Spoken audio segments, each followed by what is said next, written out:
New this midday, we're learning more about the heroes who sprang into action during yesterday's mass shooting at Fort Stewart in southeast Georgia. An Army sergeant is in custody after 5 soldiers were shot, and all are expected to survive right now. Investigators are learning more about the motive and what led up to the shooting. Michael Yoshida has more. Army Sergeant Cornelius Radford is in custody on suspicion of shooting and wounding 5 of his fellow soldiers at Fort Stewart. The gunfire erupting just before 11 Wednesday morning on the military base near Savannah, Georgia. Mag Station 1, mutual aid request for a gunshot wound on Fort Stewart. A law enforcement official briefed on the case tells CNN the suspect had a disagreement with one of the shooting victims Tuesday.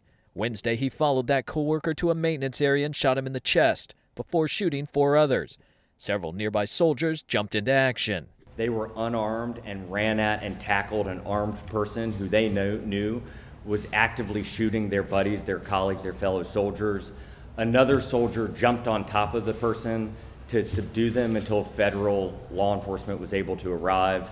Radford used a personal handgun, not a military weapon, in the shooting.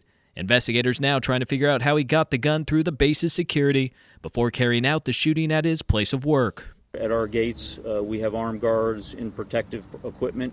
This one's a bit difficult, and we're going to have to determine how he was able to get a handgun to his place of duty.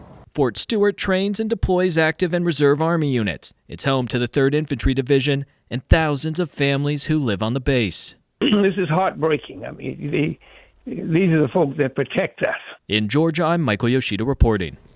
The soldiers who stopped the shooting were honored today by an Army Secretary Dan Driscoll. They spoke at a press conference this morning describing the chaotic moments.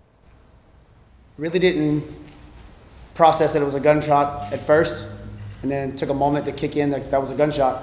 You don't really kind of process that at that moment. You just take care of the people that you see are injured.